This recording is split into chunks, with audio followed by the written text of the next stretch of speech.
Hi, everyone. I stepped outside of my front yard today and did a little short video just talking about how, a little mental health checkup and take care of yourself and make sure you're not letting the world kind of overtake you and ruin your happiness and your joy. I kind of wanted to say a little bit more about that because I am really bad about doing that. I'm really bad about letting a bad situation ruin my entire day, my entire week, whatever. But this is my life. Every minute of it belongs to me, just like it's your life and every minute of it belongs to you. So don't let any person or situation take that away. I mean, it's not realistic to say we're never going to be upset about anything. We have to care. But some people, and like I said, I'm guilty of this too, have a tendency to chew on it just a little too long, worry about it just a little too much. And in my case, I find myself, praying about it. I'm a Christian, and so I take things to God. But some people they don't do that. Some people basically just have themselves or their friends or their family, and sometimes even that support isn't all that reliable.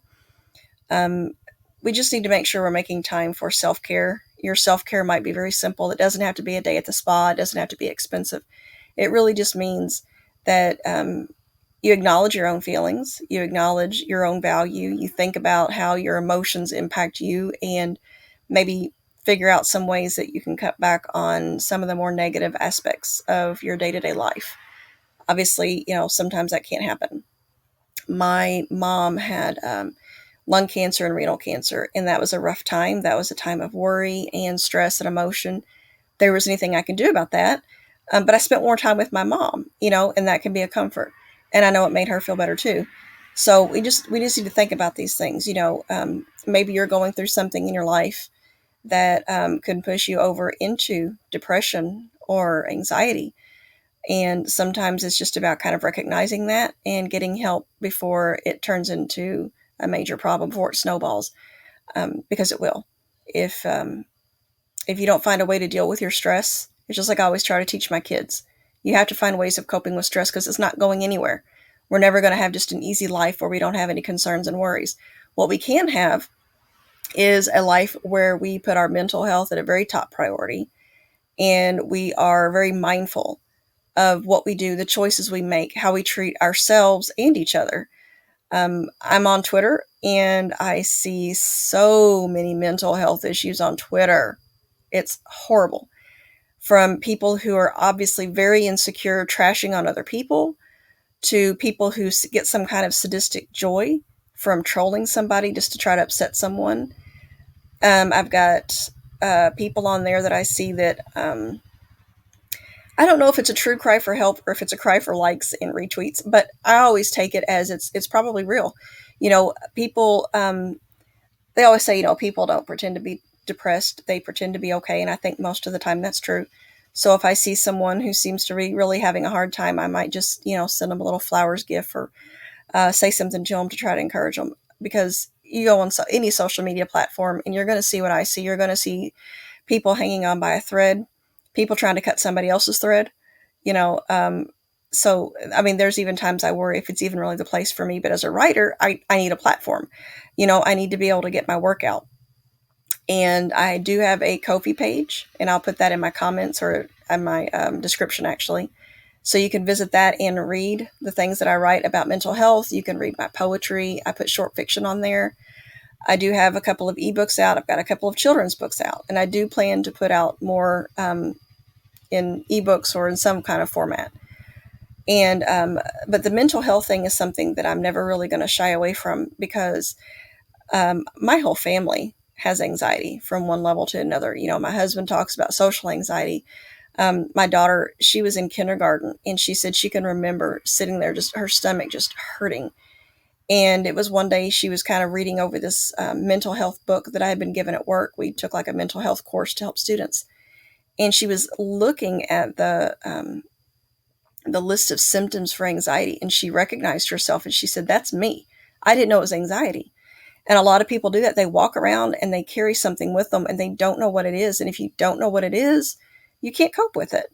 Now that she knows she has anxiety, we have talked about it, and that open conversation has made a world of difference. It has helped her so much because instead of just thinking that there's something wrong with her or that or that maybe things really are that wrong, she starts to recognize it. And she's like, this is my anxiety. And then we can talk about some of the ways that maybe helps, some of the things she can do that helps her. It's not cookie cutter. Some people are helped just by a moment of meditation or breathing. She actually had a teacher to teach her how to meditate the whole class. She taught them all how to meditate. And I love it because I've never been able to do it. And so I can't teach it. But that's something that her teacher was able to help her do. And it's made a difference for her. She said it helps to calm her down. I don't think it would work for me because my mind does not stop. So it doesn't always mean that one thing won't help you just because it helps somebody else, or, you know what I'm trying to say. Like, sometimes it's just not a cure-all. If meditation doesn't help me, I don't need to be saying, well, it's not going to help anybody. It's no use. There's something out there that will help me. In my case, let me think. Mostly I just have to talk myself down. If I'm having a panic attack, if I'm having anxiety, I have to really just stop mentally and point out to myself all the things that are not wrong. If I'm in the car with my kids, I can say, my kids are safe. Nothing bad is happening in this moment. If something bad is getting ready to happen, I'll try to prevent that. If something bad has already happened, I'll try to fix it as best I can. But in this moment, I have to just focus on, okay, my kids are safe. That's the most important. Nobody's bleeding. Nobody's dying. And I just talk myself down slowly. That's what works for me. That's, from what I found, the only thing that works for me. Nothing else helps. Some people can just pick up a book and read or be distracted by TV. Not me. Not me. And I'll tell you another thing. I really, really highly recommend that you do not put yourself in a room alone if you're depressed or have anxiety and lay in bed. Because I'm telling you, you won't want to get up. It's tough. You'll sit there and you'll just stew in your own juices, basically, and your mind will drive you crazy. So this is a bit longer than I intended it to be, but the last one that I did was a short, and so I thought I'm going to talk a little bit more about it. So basically, I just want to remind you to take really good care of yourself and to put your mental and emotional well-being up there with your physical and physical well-being, because it's all linked, and it all matters. It all makes a huge difference. And there are people literally dying from mental illness. Suicide is the final symptom, the ultimate symptom, the worst of the worst when it comes to mental illness. And there's no coming back from that. And we all need to make sure we come back from that. We all need to come back from our panic attacks, from our depressed episodes. If you're bipolar, you have a manic episode or you're depressed, you can come back from it, okay? Make sure you always come back, because you matter and you are worth it and you're enough. And that is one thing you just need to remind yourself, is you matter. It doesn't matter if anybody else even sees it or not. I've known people who didn't have very many people in their life who actually weren't depressed, fortunately. And it has to come from somewhere inside. So anyway, I'm hoping I said at least one thing to help somebody out there, at least just to talk about it, even if you're just to say, hey, that Laura doesn't have a clue what she's talking about.